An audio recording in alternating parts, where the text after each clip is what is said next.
Hi everyone. In this session, we will get an overview of how data can support our industry by dealing with data mindsets and the data acquisition and analysis processes. A quick word about me. I am Stanislas Oriot. I'm a French citizen and I have been a marine consultant for Opsealog for the past 3 years. Before that, I was trained as a merchant marine officer and sailed mostly on offshore supply ships in West Africa. I also have a degree in energy management, and my key focus professionally is on the energy transition and how data analysis and information sharing can support the changes we will see in our economies. Let's have a quick review of today's context in the maritime sector, and especially in the offshore oil and gas sector. The offshore industry, which produces 30% of world oil, is complex and investments are counted in billions of dollars every year. It is complex, notably due to the number of actors, creating a real ecosystem where everybody interacts on a constant basis. Even big operators cannot work alone. They're supported by ship owners, logistics companies, and many services providers. To make it work, information has to flow in the most efficient way. It helps in regular situations and in moments of crisis. Talking about crisis, today more than ever before, our industry is facing challenging times. The COVID-19 pandemic has forced many actors to take urgent measures. The rising awareness of the climate and ecological crisis pushes companies and international organizations to take actions. Volatility, especially on oil prices, has pushed costs reduction all along the supply line, from operators to services suppliers, and some of them are still struggling with the situation. On top of that, with R&D investments, compliance with regulations, lower levels of discoveries for each dollar invested in exploration are making profitability very hard. Information sharing and data management are essential to overcome this economic storm. It helps gain knowledge, monitor activities, and implement efficiency measures. So I talked about costs, and to help you get a glance at the costs linked to an offshore support fleet, let me expose some key figures. A PSV can cost around $5 million a year, plus or minus some external factors, one of them being fuel consumption. A fleet of 60 OSVs would cost about $300 million a year. In our activities at Opsealog, we managed to get a minimum of 7% fuel savings with our clients. It's a small figure, but it still means $5 million a year per ship, and $21 million a year of savings across a fleet of 60 ships. With data management and optimizations, ships can expect to reduce their fuel consumptions, but also gas emissions, reduce the need for engine maintenance thanks to fewer running hours, and reduced orders for spare parts, which can help logistics departments. In the next few years, the technologies we have known so far, such as the diesel engine, will evolve, but ships will remain the same for many years. That's because of the lack of newly delivered ship. Only 20 OSVs were delivered in 2020. Large amounts of ships are still cold stacked, and so relatively old ships will remain in the game. So it makes the cases for optimization thanks to data management, optimization of what we know and what will come in the near future. Based in our long experience in the marine offshore sector, we realized that by implementing these 5 points, we can successfully generate efficiency. First and foremost, defining goals in line with an overall strategy is the key to success.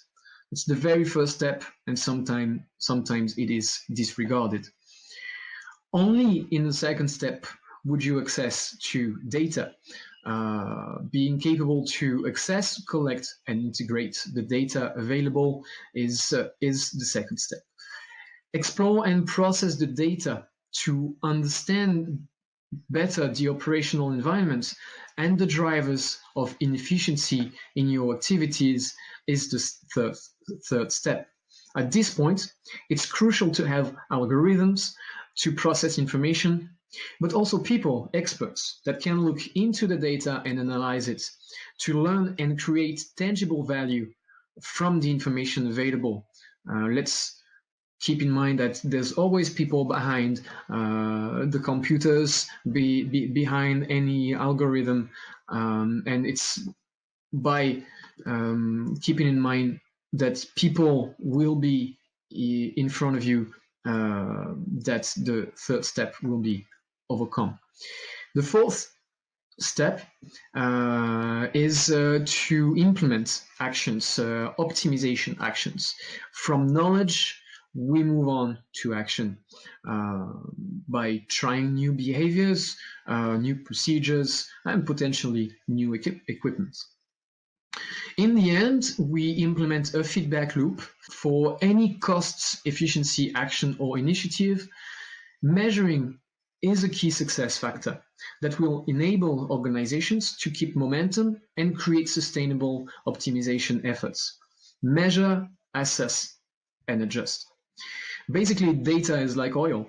We need to find it, store it, but also refine it to use it effectively. So now in the second part of that session, I will go point by point in the process of data management. The first step, as I said, may be overlooked, but it is the one that will guide you through the whole process. It ensures that you stay on tracks until the last step. So one goal can be to focus on simple monitoring, follow fleet movements, compare schedules to achievements, oversee products and cargo movements, and so on. Another goal can be to improve operational efficiency. It could be done by better engine management, optimal logistics flows, etc. You can also aim at financial stability by following cost allocation, port fee surveillance, and your strategy can mix all of this and even matters that I didn't cite here.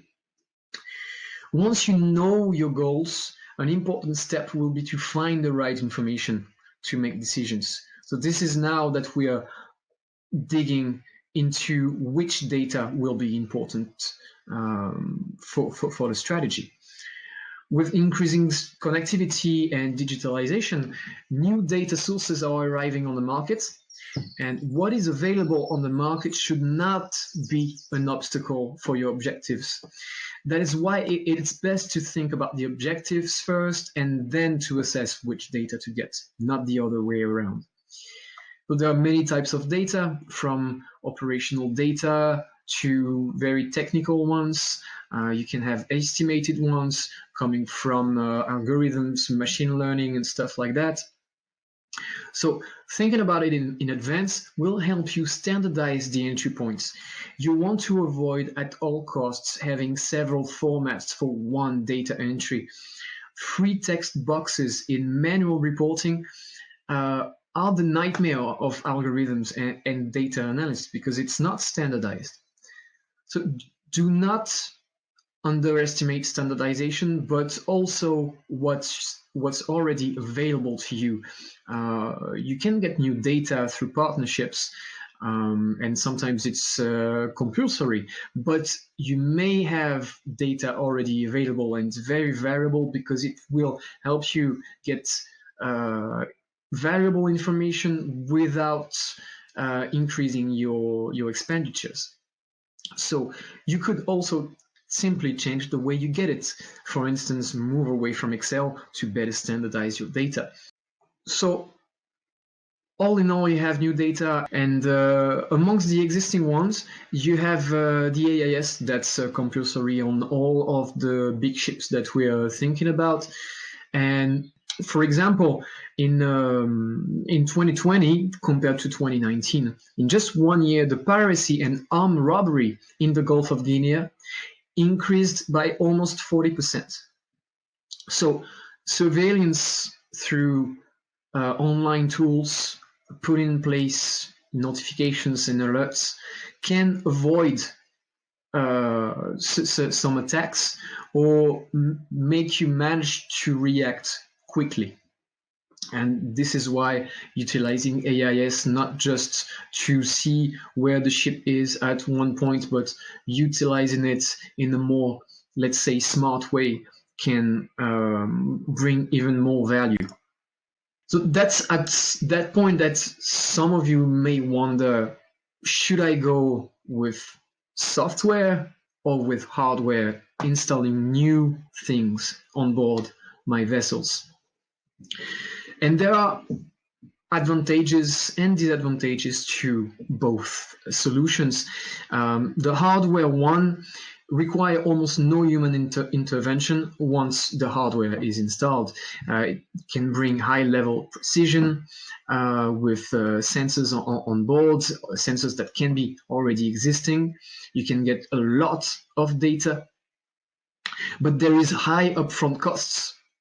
And the deployment can take time, not just the installation, but also going through customs. And also you may need maintenance and calibration, and the hardware can be subject to breakdowns. And those disadvantages, we do not see them with the software solution. The software solution is quick to be installed. It offers a lot of flexibility, and there's almost no upfront costs. But since we're talking about software, there's human intervention, and so human error is possible. The software solution can lack precision, even though it's avoidable. And with software, training can be necessary. So once you have your data and you took your decisions to implement a software or hardware solution, you're going to process the data into knowledge. And this is really where we start creating value. There are many technologies available to do that, whether it is the simplest one, using a data cube to access data through Power BI or Excel, creating dashboards, or new ones like AI, machine learning, or digital twin. It's a very fast evolving sector with new technologies emerging almost every day. It's hard to keep up, but there are some people who can help you decide and process the data. It will help you increase the knowledge. This is where you start increasing your knowledge about your activities, but also the activities of others. For example, we created a benchmark for one of our clients on the deck space usage of PSVs across the period from 2020 to 2021. And we see large variations across operators from 35% to 84%. And for the anecdote, the client was in the middle of that, around the 40-50 range. You can start to understand more complex things like operational patterns, and this is where you explore optimization opportunities. And those optimization opportunities can span on a broad spectrum. For example, with one of our clients, we optimized their standby by helping them decide how and where to install a mooring buoy offshore where the ships could attach during long standbys. And thanks to that, we managed to reduce the fuel consumption of the ships by 66%, and the payback time of the buoy was less than a year. You may want also to decrease the vessel speeds, to install shore power, to manage the crane sharing in ports, etc. Choosing the right ships during a tender phase can be also something that you or an external company helps you do. And all of this will work if data quality and communication between stakeholders is in place. And the final result is to implement a feedback loop into the process after having started efficiency actions. Having internal sponsoring at that point is vital. People involved in the data management projects and in the implementation of actions. It also loops back to the initial stage of the whole process, where indicators and reports have been thought of. At this stage, or even earlier, live notifications can be implemented to be quickly reactive when inefficiencies or alerts are detected. I'm thinking about wrong transit speed or entry in a forbidden zone. Data visualization will help you through the whole analysis process. Training might be needed to effectively use the analytic tools, but tutorials and people can help you. It's not a waste of time, really, as data looked through the wrong lens can be silent. So overall, why adopt a data-driven strategy? First of all, you make use of modern, cheap ways to get and store information. You can view and share information faster. For example, you can gain a lot of time with automatic reports and alerts. So with this time that you're gaining, you can spend it rather analyzing the data and implement actions rather than building Excel spreadsheets to make your reports. You gain knowledge to take informed decisions, and you can find new ways to reduce inefficiencies. You will be able also to reduce the operational and business risks with a better visibility over your activities. It allows for a more efficient risk management and an easier communication across all stakeholders. Short-term results can be expected, like fuel savings, for example, but the management of change plays an important role in data-driven strategy. Some results may appear only after a few months or even years because people need time to get used to new information and tools. Some changes can be long to implement, such as replacing an inefficient ship or changing logistics flows. Using more data is to be better prepared to answer current change and new ones. It's not a surprise that the maritime sector is more and more digitalized. It's important to anticipate this transition to digitalization and to be ready for future regulations and market pressures. But in the real world, there are challenges keeping the industry from successfully implementing fully digital optimization processes. The main challenge today is data maturity. That was shown in a poll that was implemented in France 6 years ago, but the challenges remain the same.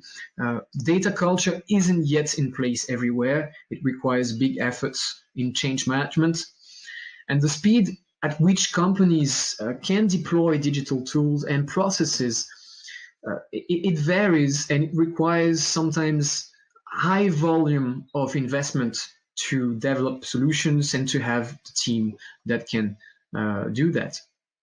And there is sometimes a poor understanding of the value that is brought by data solutions in the long term.